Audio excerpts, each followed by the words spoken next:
welcome to the winter play. That is a joke, by the way. I'm Pastor Clark Schultz. Thank you for being here tonight, even though you had to brave the roads or could have gone to see some second-rate performance by some guy named Billy Joel, but maybe you saw him last night. We're so glad that you're here tonight. I'm Pastor Mark Taple. I would ask you now if you have your cell phones to make sure they're off so it doesn't interfere with the technology. And also tonight's performance is an interactive play. You will find in your program a piece of paper that allows you to put your name, your seat, and ask one of our suspects a question that will be used in the second act. If you could fill that out before the first act ends, someone will be around to question you during intermission. Friends, we are breaking the fourth wall, all right? This is a different type of play. It is 60-40, 60% scripted, 40%. We don't know where it's going to go, but that depends on you. So you may have some actors or actresses asking you questions. You may see some clues that could help solve the crime. So please, play along, and the next couple hours will be fun. A note that in the second act, there is a strobe light that will go off, so if you are prone to those type of motions, please look away. Also, a reminder that at intermission, we will have some entertainment as well as ice cream for you. And there is no charge, but it is all a donation, and all donations go towards making our drama program here at Lakeside better. So thank you again. God bless, and enjoy the show that you're going to be part of.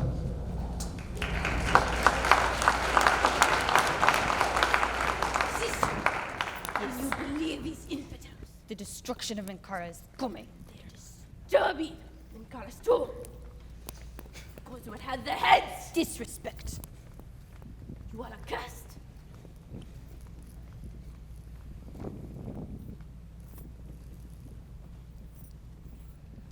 If you could turn off the house lights now, please. We're about ready to begin. Thank you. Dr. Vanderveer, Lorena Westbrook just walked in. I see. And she's brought her awful lawyer, Elvira Gray, with her. You smell that? I hope Lorena's not planning on making any trouble. Oh, she wouldn't cause a scene in front of all these people, would she? I don't know, Elena. If she does, we'll just have to deal with it. We're about ready to begin. Dirk is nowhere to be found. Could you go see if you could find him? Of course.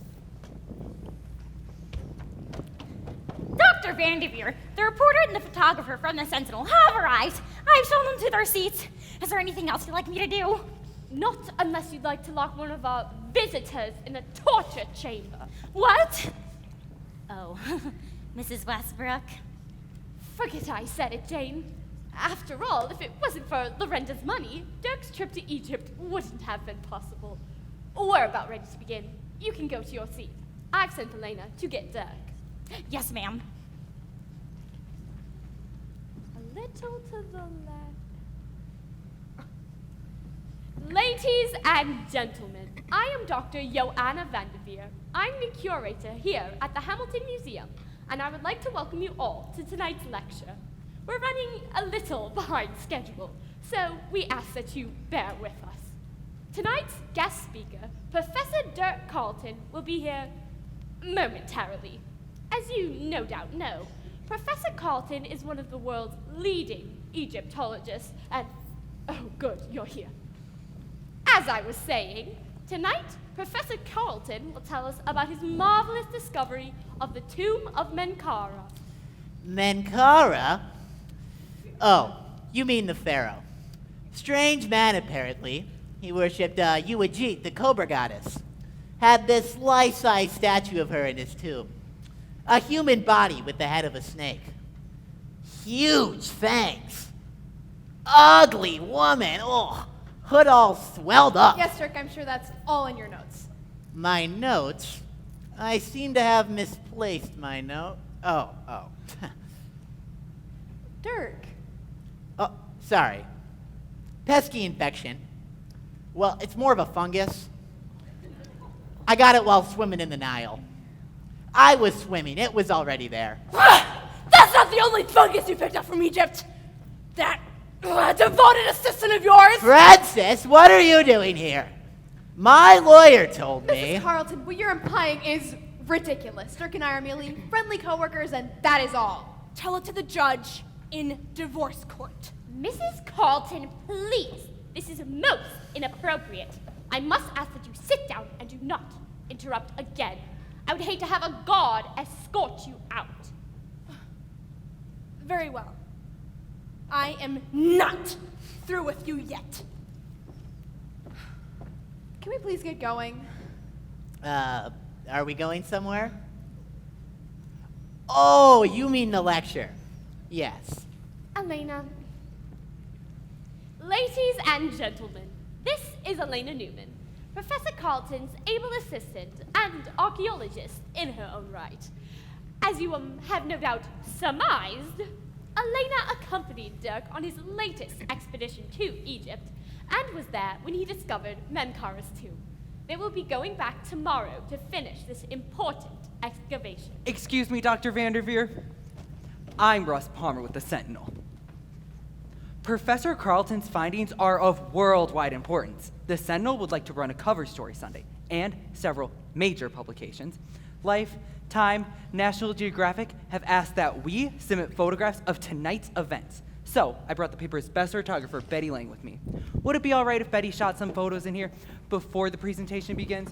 Well, the audience is still here. It won't take but a couple of minutes, Dr. Vanderveer. Time? National Geographic? The publicity would be invaluable for the museum.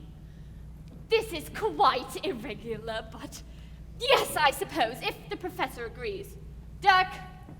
Maybe take some pictures. Pictures? Certainly take as many as you like. Just, don't forget to return them. Where would you like me to stand? I prefer to take candid shots. Let me get some photos of the audience first.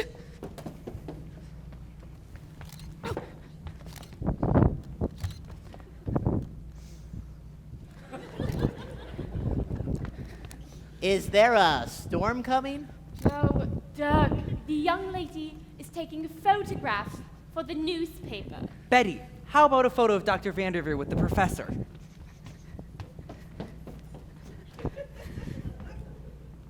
Got it. Great, Doc. A few more shots in here, and we'll wait until after the presentation to take pictures of the rest of the stuff up here on the stage. And the House of Horrors display in the exhibition hall. Johanna, I must protest. Who are you, lady? I am Lorenda Westbrook, and I financed Dr. Carlton's expedition. Oh, stop that! And don't you dare mention my name in your newspaper. Ladies and gentlemen, I must apologize to you for the shocking way this museum has misspent my money. House of Horrors, indeed. I thought I was making a generous donation to the arts, not financing some circus sideshow. How could the Hamilton Museum sponsor such a licentious display of bad taste? And in conjunction with a ghoulish series of lectures on monsters, murderers, and madmen? You ought to be ashamed. How do you spell licentious? Licence. I'm sorry you're displeased, Mrs. Westbrook, but the fact is that even with generous donations from wealthy patrons, such as yourself, the museum relies on the support of the community to survive. Last month, we featured an exhibit on fossilized plants of the Paleozoic era. Do you know how many people showed up? 16! And they were 5-year-olds. A preschool teacher brought her kids on a field trip. They thought they were going to see dinosaur bones. Mrs. Westbrook, like it or not, the public is fascinated with monsters, murderers, and madmen. They've attended the exhibit in droves. They're coming here for the same reason thousands of tourists visit Madame Tussauds Wax Museum in London and have since 1802. To see figures of some of the most famous people who have ever lived, of course, but mainly to get a good, safe scare out of her Chamber of Horrors. Our new exhibit is giving the public what it wants. I don't remember asking you for your opinion, Miss Newman. If you throw slop into a trough, pigs would run to it. I wasn't talking about you, of course. I just, Let me speak for you, Lorenda. After all, it is what you pay me for. I'm Elvira Gray, Mrs. Westbrook's attorney. Oh, stop! That's not my good side! Here. got it. Really, Elvira? Do you spell gray with an A or an E? A-G-R-A-Y. I'm with gray, green, black, and white. It sounds like the colors of the Mongolian national flag. Gray, green, black, and white is the most prestigious law firm in the city. How do you spell prestigious? The Egyptians used to worship Nekhbet, the vulture goddess. Rumor has it that she was a lawyer, too. Nekhbet, a vulture's head on a woman's body. She made the Cobra Goddess look like Miss America by comparison. You there! What's your name? You heard what he said. What is your name? And yours? Tyler. Well, Luke and Tyler, I'm going to subpoena you to appear as witnesses in a slander suit I plan to file against this museum. Miss Gray, please. Doug and Elena weren't comparing you to Nekhbet. Oh, when it comes to horrible creatures, there really is no comparison. Blasphemous! Infidels! You call Nekhbet a horrible creature! And you refer to her and Uwajit as ugly beings? How dare you insult our goddesses in such a vile manner? They are powerful deities and vengeful. Beware lest they strike you down for your disrespect. Do you spell blasphemers with one M or two? One. Surely you can't believe, darling, that these mythical creatures actually exist. I have seen the results of their anger. Their revenge is swift and terrible. You say it was your money that funded this expedition that brought about the desecration of Menkare's tomb. Then you are as cursed as they, and you too are doomed to die an excruciating death. Oh, not excruciating. I hate the word excruciating. E-X-C-R-U-C. You there! You heard that? What's your name? Pierre? Well, I'll arrange for you to appear in court as a witness when this woman is charged with making death threats against my client. It is not I who rains judgment down upon their heads, be the gods of Egypt themselves. Well, until I hear a threat from them directly, I'll hold you responsible. Just who are you anyway? I am Nefertari Amun, and I have come to reclaim that which rightly belongs to my country. Nothing can be accomplished. Here, my sister. We must deal with the infidels when the time is right. Perhaps you are correct, Isis, my sister, when the time is right. Amun, the god of mystery. Interesting names. Nefertari, the beautiful. Isis, the goddess of magic. Their elementary school teachers must have felt odd. Hey, Miss Amun, your daughter, Isis, the goddess of magic, was caught chewing gum in class again. I don't care who you are. You can't come over here and threaten our citizens. It's against the law. Bah! Your laws cannot touch us. We are aides at our country's embassy here and are not subject to your government's dictates. Is that true? If they really are aides, I'm afraid it is, Lorenda. We'll find another way to handle these foreigners. Come sit down. You look a little pale. Embassy, huh? Betty, better get their photo. You said you came to reclaim something that belongs to your country. What exactly is that, Miss Amun? The artifacts that were taken from the mighty Pharaoh's tomb, most especially the jewel. The jewel? Oh, yes, the jewel. What jewel is that? The Eye of Uwajit. Uwajit, the one the professor called the Cobra Goddess. The gem served as the goddess's eye in a priceless gold statue of Uwajit, discovered in Menkare's tomb. The gem was removed and taken from the land of the pharaohs. Excuse me, miss, but your country gave us permission to bring to the United States the artifacts which you see displayed here. The irresponsible act of corrupt bureaucrats! Miss Amun, since it was our expedition that discovered these artifacts, the Egyptian government generously allowed us to bring some of them back. In due course, they will be returned to Cairo as good as new. You know what I mean. Woe be unto you if you fail. Again with the threats! You could file suit, Miss Newman. Not threats, madam! Warnings! A perfect stone. No flaws. Look, my sister. It is the eye Magnificent. Look about my lecture hall. My gods have sworn they will die to protect it. I didn't swear that. Did you swear that? Yeah, but I had my fingers crossed. Dr. Vanderveer, what is your response to Miss Moon's threats? I mean, warnings. It's all superstitious nonsense. Now, young man, I must ask that you and your companion be seated so we may begin. Come on, Betty. And miss, as for you and your sister, you must restrain yourselves or leave my museum. Very well. You're saying here from his own lips how this man has defiled the rusty place of Menkala.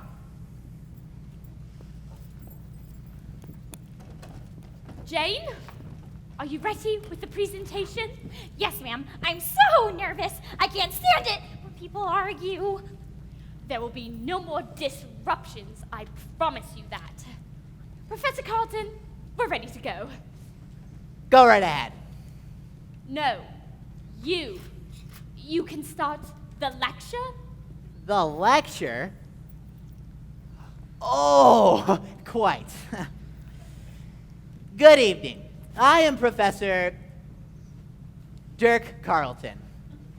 First of all, I would like to thank Dr.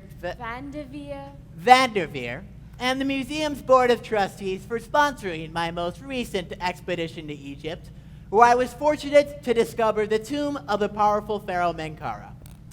Menkara was a proud and handsome man, as you can tell by the image on the ruler of his sarcophagus. According to hieroglyphics found on ancient papyrus scrolls, Menkara was a tyrant that had anyone who displeased him thrown into the crocodiles of the Nile River. Some say he was a madman, hence his inclusion on the museum's lecture series, Monsters, Murderers, and Madmen. Blasphemy! Gesundheit. Anyway, Elena took some breathtaking photographs of the priceless objects that were entombed with the pharaoh. You see, the ancient Egyptians believed you could take your belongings with you on your journey through the underworld. Wrong. We found all sorts of treasures. The Eye of Uajit was the most priceless object I found. But here are some other objects of art that lay beneath the desert sands for thousands of years. Joan. Jane Trace. Will you turn off the stage lights, please? Oh dear. Let's see. Well, I can't see. But I think the button is right here. My first major discovery was this image of Isis engraved in gold that was on the door that led to Menkara's burial chamber. My namesake. Breathtaking. Anyway, when we deciphered the hieroglyphics, we found there are magic spells on there to ensure the pharaoh of eternal life. Next slide, Jean. Jane. Yes, among the artifacts in the tomb was this elaborate shrine, which was protected by the ancient goddess Selkut. Selkut wears the image of a scorpion on her head because ancient Egyptians believed she had the power to cure their sting. Legend has it an evil heir, next in line for Pharaoh Menetep's throne, killed the ruler by dropping a live scorpion in his ear as he slept. But that's another story. Next slide, July. It's Jane! I honestly don't really care. Oh dear. I must have pushed the wrong button. Oh. It'll just be one moment, Professor. Jane, you are so bad at your job. It's not even funny. Can somebody help me? Oh, This is such a waste of time. please don't step on the inhaler. It has all my medicine in it. Would you like me to turn on the lights? No, I got it. If I could just be aware. Whoa! Out Of the way. Let's go. Oh. Got it. Got it. Oh dear. I think I pushed the wrong button again. And I think I spilled some Kool-Aid on it. Professor, I was wondering, could you perhaps help me once more? Because there's weird things The lights! Somebody turn on the lights!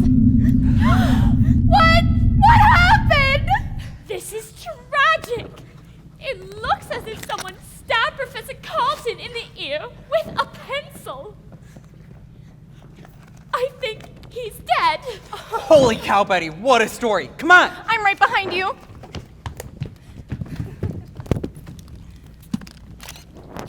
No, wait! This would be terrible for the museum. Oh, dang! Oh my gosh! Shouldn't somebody see if he's really, not alive? I've seen a lot of stiffs in my line of work. Take my word for it. He's a goner. So, you were just friends, huh? Someone else to call the police. Oh, I will. I'm, acquainted with Lieutenant Morrow, head of the Homicide Division. Thank you, Miss Gray. You'll have to use the phone in my office. It's rather loud up here. Dr. Vanderveer, what about the jewel the professor was holding? You told me to keep an eye on it. The jewel? I'd completely forgotten. Everyone, away from the body. Tony? Dr. Vanderveer, I don't feel so well. I'm going to lie down on the sofa in your office, if that's all right. I suppose. You really should stay here, Miss Newman. I beg your pardon? I've worked around the police beat before, and I know that the cops would prefer that all the suspects remain at the crime scene. Suspects? Sure, the professor's dead, and someone in this room is a murderer. And a thief. The jewel's nowhere near the body. The reporter is right. No one can leave. You let Elvira Gray go? I wasn't thinking. And anyway, how could she commit a crime? She's a lawyer. Tony, station your guards at the exits. Yes, ma'am. You're right. The jewel may have even rolled under one of the seats. I'm financially responsible for this exhibit. We must find that gem. Please, look under your chairs and the chairs around you. If you find the jewel or anything out of the ordinary, please let us know right away. Do you see anything?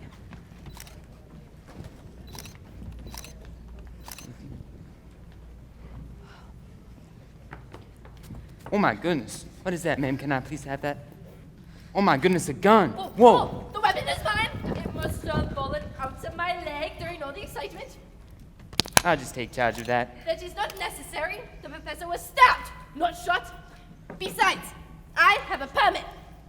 Can I see it? Well, I have left it in another dress at my abode. In that case, I'll just keep a hand on it until the police get here, and you can explain to them why I have a need to carry a gun to a lecture. I carry the revolver wherever I go. I have many enemies. I don't doubt that in the least. I spoke with Lieutenant Morrow. He's nearby and should be here any minute. He said he'll speak with the medical examiner about removing the body. The body? I'll thank you to take your hands off Dirk.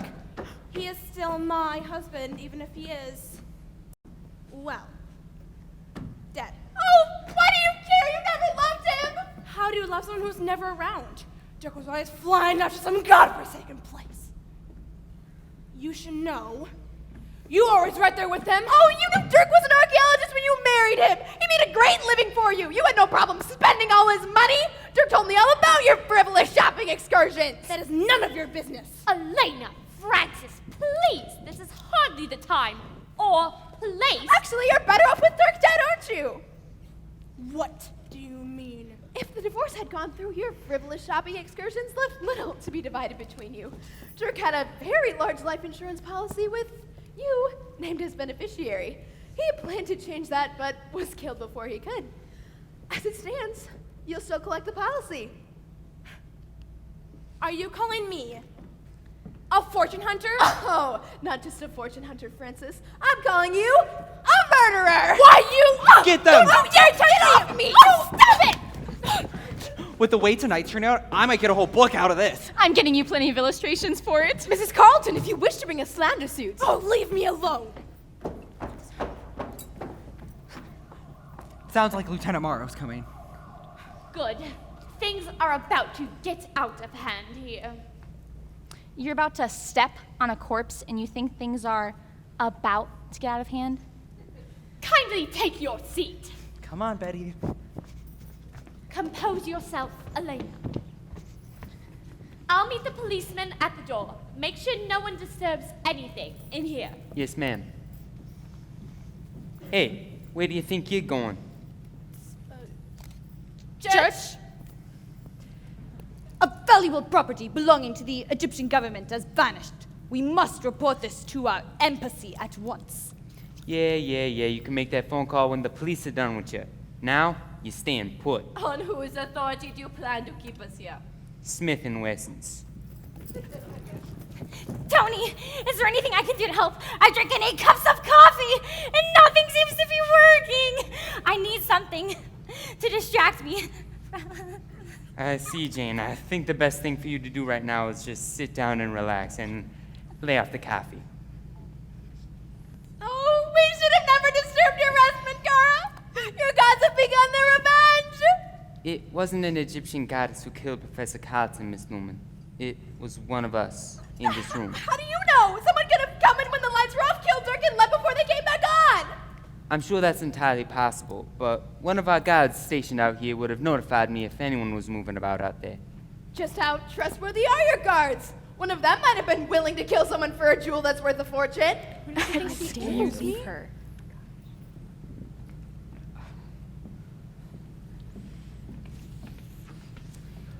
Here's the body, Lieutenant. Our head guard, Tony here, checked to make sure he was really dead. He also searched the body for a rare jewel the professor was holding when the lights went out. It's nowhere to be found. I see. Tony, Lieutenant Morrow? this is my assistant, Officer Val Holloway. Hi. Hey, You said he brought a pencil up with him. That it was freshly sharpened, about 8 inches long. That's right, Lieutenant. Nasty bit of business. Never seen a pencil used as a murder weapon before. Who else was on stage with Professor Carlton when the place was dark? Just myself and Miss Newman. And, oh, Miss Trice was running the projector. And how long was the place dark? It's hard to say, but definitely more than several seconds. Well, I figure when we find the missing gem, we'll have our killer. The first step is to search anyone who could have killed him. I'll start with you two, since you were the nearest ones to him.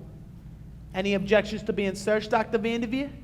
I suppose not, though I can't imagine why I'm a suspect. At this point, everyone in the room, except for Officer Holloway and myself, is a suspect. I'll get to you later, but for now, first things first. What about you, Miss Newman? Any objections? None. I have nothing to hide.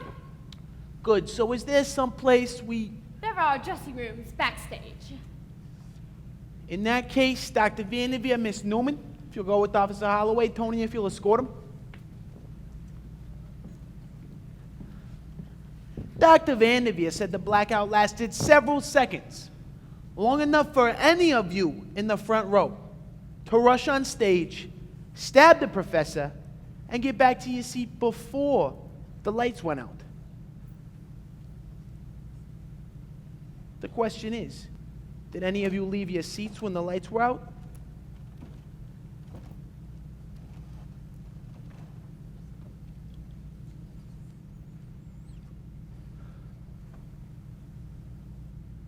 Would you care to answer first, Isis? I do not remember.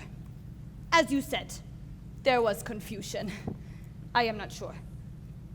Perhaps your neighbor's memory is more helpful. Can you tell me, did she leave a seat? I think I remember she did. She did. And can you tell me, what about Nefertari? She did too. Oh, we might have come to our feet in surprise, but neither of us went near the professor. I wouldn't expect you to admit it if you had. And what about you, Miss Carlton? Any statement I have to make will be given through my attorney. I'm available if you need representation. No. Sir, can you tell me, did Miss Carlton leave a seat? Oh, yeah, she was up there running around the rest. She was... It's possible you just might need a lawyer at that, Miss Carlton. And, Miss Gray, can you establish your client's actions at the time in question?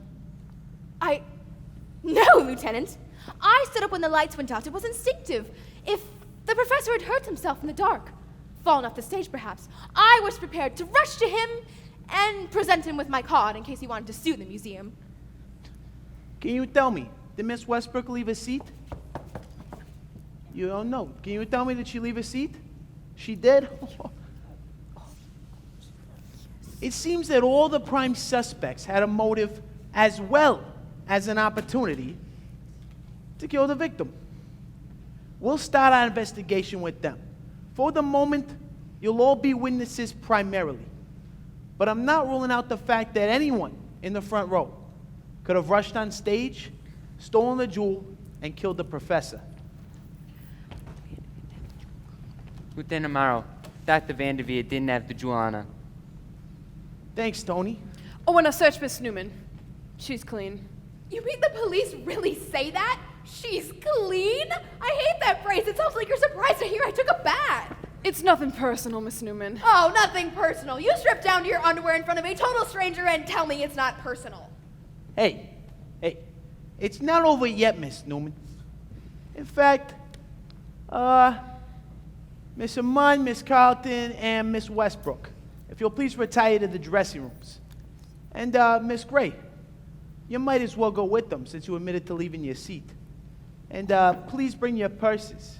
I can't imagine why you would include me in the search, Lieutenant. Some lawyers will go to incredible extremes for their clients, Miss Gray. Even murder. It's been known to happen. And, Nefertari, you might as well go with them. I do this as a gesture of goodwill. You have no right to give me or my sister orders. That's very sporting of you. Tony, Val, get him out of here. Lieutenant, we won't be needing the lecture now, of course, if you'd like me to remove it. Thanks. I'm so relieved I'm not a suspect. I don't think I could ever bring myself to undress in front of anyone. Well, from what I've been told, it's obvious you didn't leave the projector. No, I didn't. That clears you of the suspicion of murder. But it doesn't let you off the hook just yet. Why not? Well, at the time of Derek Carlton's death, you were in charge of the only light source in the room. And it remains to be seen whether it was an accident, as you claim, or if you turned the lights off on purpose. But why would I do that? To help someone commit murder. But that would make me An accomplice. Or to be more exact, an accessory before the fact. But I would never do that! I'm innocent! I could never do that! Oh no. I hate it when suspects do that. Lieutenant, I was wondering if... oh, Jane, what happened? I'm afraid Miss Trice here has fainted. I'm sure if we leave her, she'll come around in a minute. I guess it would be kind of tacky to take pictures of her now, huh? I'd have to say that.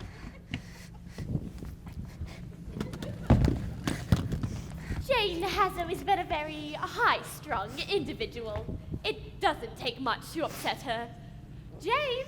Jane! Okay.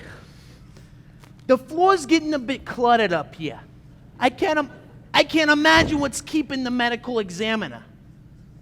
We keep a stretcher in back in case of emergencies. If you'd like, some of my guards could assist in removing the body. That sounds like a good idea. But normally we have our crime line photographer take pictures of the body before we remove it. I took plenty of photos of Professor Carlton right after the lights came up, Lieutenant Morrow. Great, Betty. In that case, we'll dispense with outlining the body. Since moving the remains won't hurt because the cause of death is pretty obvious. You two, if you'll assist in removing Professor Carlton's remains. You mean you're actually taking Dick away? Well, it's that or we could stick him in the mummy case if you'd like. Oh! This woman is about to get on my nerves. What? You fainted. Here, let me help you up.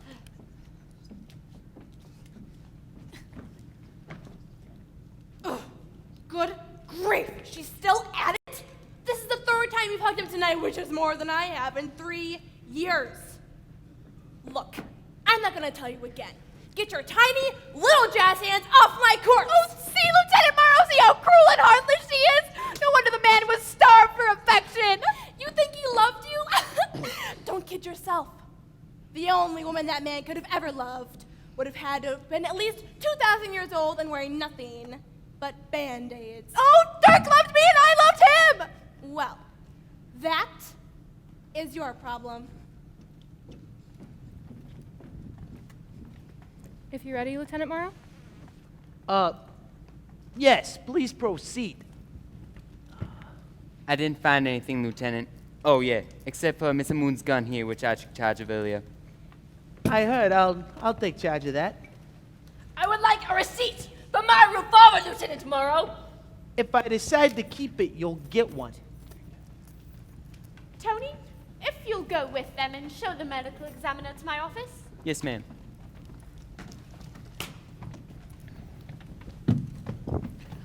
No luck, boss. Mrs. Westbrook's diamond ring is the biggest rock I ran across. One thing's for sure, she likes flashy jewels. That was a thoroughly unpleasant experience. I donate to a charitable cause, and what do I get in return? Frisked.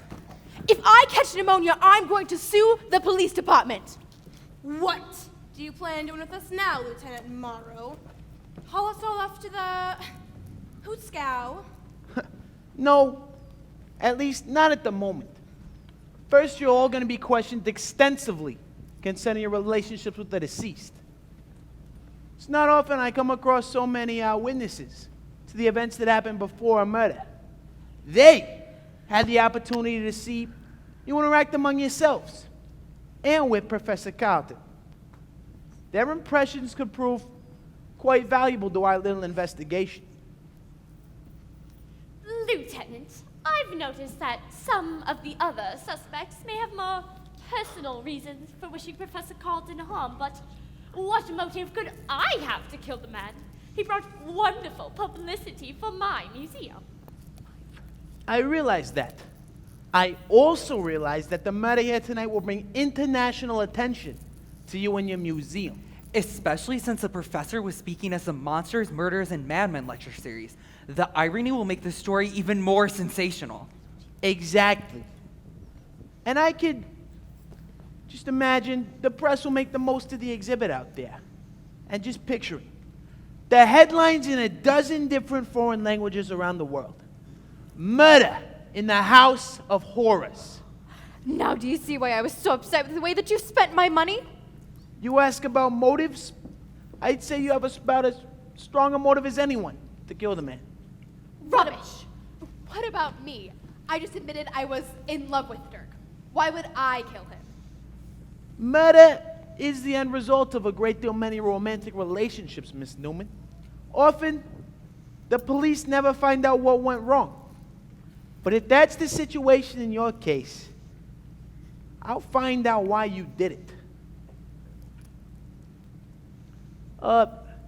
Dr. Vanderveer, I noticed several folding chairs off to the side. Is there a chance we could bring in half a dozen or so? If you wish. I can help too. I'm all better now, and I like to keep busy. In that case, line them up right across here. Now, before I question you individually, I want to give these people a chance to ask you whatever's on their mind. Having seen the altercations we referred to in Russ's notes, you could probably think of questions that I would never think to ask. So, for the next few minutes, I'm going to ask for your help. Miss Trice, if you'll please take a seat. Officer Holloway, guards, if you'll go out into the crowd, please. You got it, boss. The rest of you can be seated.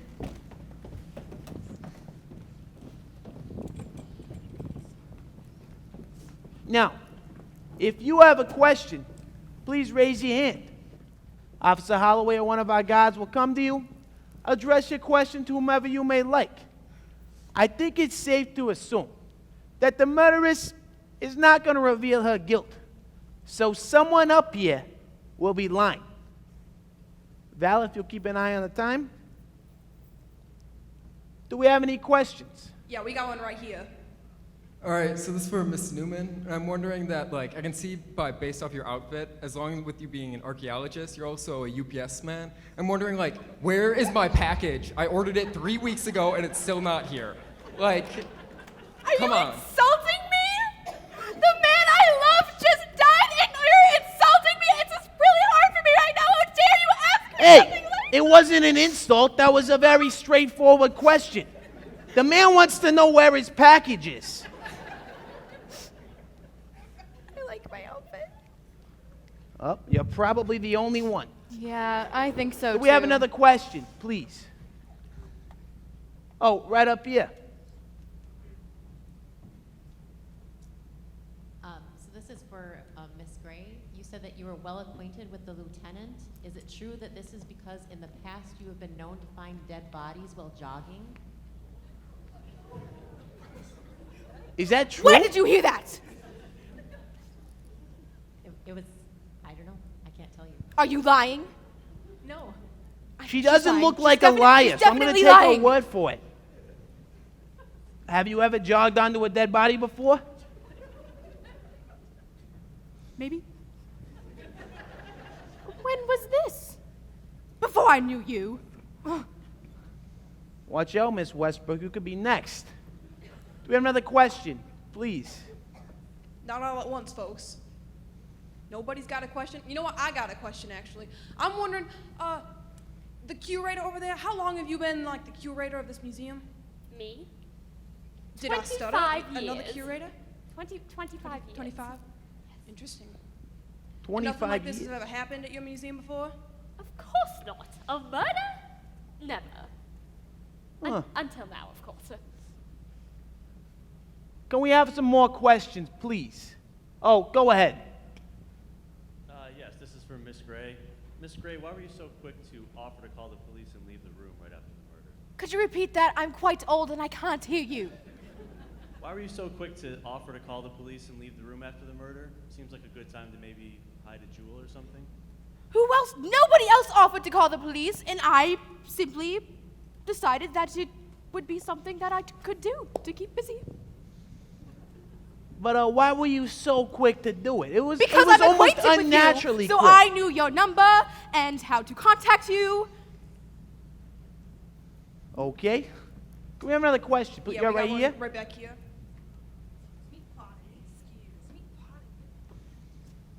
Why do the Egyptians have stuff in their hands? Wait. No, we do not. No. They- There's they- no stuff. No, he's There's lying. no stuff. They have stuff Liar. in their hands? I know No. him. He You is kidding me? Liar. That is from the display case. He's like five. How can I you don't believe know what you are talking about. See it me from that. there. Hey, oh, Let me There's see nothing here. it. Let me see it. There is touching. nothing. I'm not touching. There's Let me- nothing. give it to me. bah, wait. God, I can put these back in the... Are you stealing the artifacts? No, returning. Yes. Returning. Returning to Egypt, Egypt. where they belong. Yes. I got to give a thank you to you, because normally nothing really gets past me. So that was a good catch by you. Yeah, that would have been bad. I will are curse you cursed for by the that. gods. Yes. Do another question right here. Yeah, this is also a question for the two Egyptian ladies. Before you said a curse would come down on Professor Carlton for stealing some of your artifacts. So the real question is, are we sure that it was a curse or was it ancient aliens? Ancient aliens? What is this alien you speak of? The ancient aliens, bro. You know? All I know National are the Geographic, gods. never wrong. Silence, I will kill you. You are talking nonsense. Sister. Blah, blah, blah. Oh, aliens, the gods. The gods are all I know. Well, we're going to go to the next question, because that completely just flew over my head. I don't even...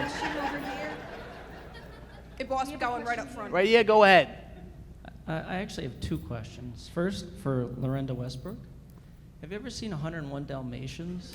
I have, yes. Yes, I have. Do you have a favorite character in that? Oh, of course it's Cruella de Vil. Oh, yes. Oh, That's why you look familiar. That's yes. why her hair looks terrible. terrible. How dare you? Did you see yours this morning? I did. In fact, took me a little longer to do it than usual. Oh. The second is for the curator. I did notice all of a sudden you jumped to the podium and you wanted to get that out of the room right away. And I see your hands were moving to the middle of the drawer. I was interested why you did that before you moved it. Yeah, why did you do that? I was clearly moving it away to have a little more space for you to check the body, of course. But why did you go to the middle drawer? I was just looking through the contents. Why? Doug had some quite interesting things in there. Like what? A half-eaten sandwich. It was disgusting. What kind of sandwich was it? Pickles and peanut butter. Oh. He was a strange man. Where did you put the lectern? I'm just wondering, in case I need to get evidence. In my office. Okay, can we have another question, We please? have a question here. Oh, go ahead. This one's for Miss Gray. She was pretty quick to fall on the body when she found him. I'm just saying it could have been to cover up prints. Who are you talking to, me or her? Oh, Elena, sorry. Oh. You were pretty quick to the body. I loved him. I needed to be near him. I can't believe he's gone. Look what you've done. Do we have another question, please? We have one here, Lieutenant Morrow. Who said Right that? here. Oh, go ahead. I didn't see you back there. This question's for the detective. Professor was kind of bad looking, had like greasy hair and a lot of earwax. So how do we know he didn't just kill himself? Wait, so what you're saying is he was doing the thing with his ear and he stabbed himself? Yes. That is possible, yes. Well, I never thought about that, but I don't think that's very possible. Do you? Stupid question. Next one, please. Yeah, we'll go over here. For the jealous wife, where'd you get your outfit? Wouldn't you like to know? Yeah, actually, I would. She just asked you that question. And Well, I suppose. Stop it! I got it from Europe, off Amazon. from Europe, off at... What was the store you got it from just called Europe? No, you know, Europe? Like the country? Yeah. Interesting. It is a nice The country of Europe. Man. Do we have another question, please? Oh, right here. Francis, did you just come here to fight, or why are you actually here? Well, I am a very good fighter, but if you weren't listening before, this woman was having an affair with my husband, and well, yes, I suppose that's it. And I did want to come see Dirk perform his final lecture. or His whatever. final? How do you know it was going to be his final? Before he went off to dig some more, I suppose. Huh. I didn't know that was a thing. I didn't know you were a fighter either. Who have you fought? Oh, people. Well, I don't know. Would you be fighting animals? Like, of course you're fighting people, but who? Do you have names? Anyone here? Well, I have a lot of siblings, so I fought them many times. Okay. Do we have another question? Yeah, we got one right over here. Go ahead. This is to the UPS driver. Why would you wait to profess your love when he was dead? I didn't want to cause any more problems because Francis has a lot of problems and he was just causing a lot of problems and I just... You're right, you do cause a lot of problems. You have a lot of problems. It's true. Look at what she's wearing. She obviously has a lot of problems. I'm not denying that one. Do another. What is your wand doing over there? Keep it down, okay? Yes. All right, this is for Lieutenant Morrow. I just wanted to know, did you just get out of bed? And are you fit for this case? I want to know that too. Yes. Which one would you like me to answer first? I mean, I did get out of bed at some point today. Yeah. And I am pretty fit for this case. I was really studying up on it. I've been a detective for a while. And I'm as sharp as ever. So, yeah. Don't ever doubt me, okay? I don't know why, but don't. Next. Oh, we got a question over. Okay, go back there first. This is for Nefertari. I'm wondering if you had a kind, nurturing childhood as you grow up. No, I raised myself. That is not true. It is totally true. I raised myself and you because I killed my parents. Oh, sister, we weren't going to tell anyone. Well, he asked. You killed your parents. You do not. She is I lying. did, with She my is bare lying. hands. And She did not. why did you kill your parents? She did not kill them. They told me to clean my room and I did not want to. So I killed them so they didn't tell me what to do. Well, that's not the move I would have made, but okay. Do we have another question right here? Yes, please. Is your wand? No, I'm not talking to you, sir. It's not your turn. It's back there. Is your wand really a knife? No, if you saw me, you would see that I have a knife and a wand. Why would I have two knives? That's what I'm saying. Why? Could you turn your wand into a knife? I could, yes. Then why do you need the knife if you have a knife wand? It is for extra protection. Protection from what? My sister. It is true. I Well, tried to kill her a she couple does times. have a history of killing immediate family members, so. It is my favorite. Yes. Did we have a question over here? Yes? Yeah, if this is for the Egyptians, if you have the ability to curse, why did you need a gun? It is to kill people immediately. Curses work overnight. Do you know how a gun works, sir? Obviously not. He looks No. like an idiot. Yes. Doesn't know how curses work. Why do you carry a gun? Doesn't you know how guns work? I could have used it on you. Oh, but I didn't. I don't think your curses really do anything. Oh, Curse, yes, No one they here is do. afraid of them. you should be. That's why you look like that. I'm That's a good one, sister. actually not afraid of anything. There's actually two things I'm afraid of. Nuclear warfare and carnies. Circus folk. They have small hands and they smell like cabbage. You know what, boss? The 10 minutes are just about up. Wow, that went quick today. Thanks, Val, and thank you to all our interrogators out there. Your questions have been most helpful. Now we know what it feels like to have been to a real house of horrors. And stretched on the rack. I still intend to interrogate all of you myself. Lieutenant, I was wondering, what good would the eye of the UG do to anyone? I mean, if someone was to sell the artifact, as distinctive as that one, it would get recognized immediately. Surely they'll notify the jewelers to tell the police if... You are a very naive young woman, Miss Trice. The thief would not sell the gem to a jeweler. There are many multimillionaires throughout the world today who wish to acquire such rare treasures to house in their private collections. Once you have obtained more wealth than a human could spend in a lifetime, what do you strive for? You strive for the unattainable. Or at least that's what many of these powerful figures do. My sister speaks the truth. These men and women would not ask the seller of the eye of Uajit how he came into possession of the gem. He would simply pay what he deems it worth to have in his possession. But why? What good would the eye of the UG do to anyone? They do not covet such treasures to display them. Their desire is to own them. The owning is everything. Even if the Amlins are right, Lieutenant, how would anyone ever be able to approach such a potential buyer? Think about it, Miss Trice.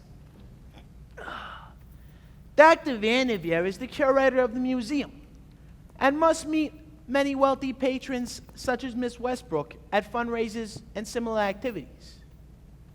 Miss Westbrook already travels in the same social circles as millionaires and must know many collectors. In fact, she could be one herself. Since the Eye of Ajit cannot be sold publicly, maybe she saw another way that she could gain ownership of it. Due to her profession, Miss Gray is already familiar with those who live the lifestyles of the rich and the famous. An archaeologist, Elena Newman, who knows influential men and women all around the world. One who may have approached her to obtain the unattainable. A similar offer could have been made to Miss Carlton, the wife of a man who discovered an ancient treasure trove. The same can be said of Nefertari and Isis Amon. Due to their embassy connections, one of this select group of people could have found themselves with an opportunity to kill two birds with one stone, or for one stone, if you'll pardon my pun. Namely, a chance to kill someone they wish to see dead and steal a priceless treasure at the same time. You say I singled you 7 out, Miss Gray. Who else besides your group could have a double motive for murder? Lieutenant, the medical examiner arrived a few minutes ago. He and his assistants have taken Professor Carlton's body back to the morgue. Thanks, Tony. So I assume Dr. Vanderveer's office is vacant now? Yes, sir.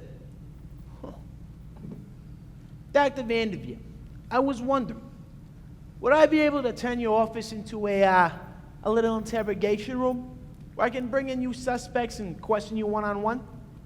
If you wish. In that case, if you'll accompany me. I can't believe he's gone. Professor Carlton. Yes? Ooh, what are you doing here, Dirk?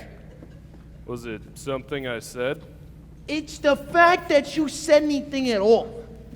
Dead men don't usually carry on conversations. Dead men? You mean Dirk? Just who are you? I'm Kirk Carlton, Dirk's identical twin. Like my brother, I'm a professor of ancient culture and an archaeologist too. I used to dabble with being an activities director, but I'm on to bigger and better things. My field of interest lies in Chinese antiquities, while my brother Dirk's specialty is Egyptian relics. Or should I say was? You say Dirk is dead? I'm afraid so. I'm Lieutenant Morrow with the Homicide Division. Your brother was murdered tonight, right here on this stage. Murdered? Why? And by whom? That's what I intend to find out. I was just about to question the prime suspects in the museum curator's private office, if you'd like to join me. Just try and stop me. I cannot believe somebody murdered my brother. I'm not going to rest until I find out who did it. Now, who wants to go get a bite to eat? I'm good, maybe later, after the case. Now, I can't release you to leave as of yet. I still require your help. So, for the next few minutes, while I'm involved with this group, you'll be allowed to leave the auditorium, get a drink, stretch your legs, get something to eat, whatever, I don't really care. During that time, I'm going to have the museum guards circulate among you and jot down any ideas you may have that can help us in our investigation. Lieutenant Morrow, could I help interview the witnesses as well? It'd be a great help for my story. Betty can help me. Sure, Russ, as long as you pass the suggestions on to me. Tony, if you'll watch the stage. Let's meet back here in 10 or 15 minutes. The rest of you, let's go.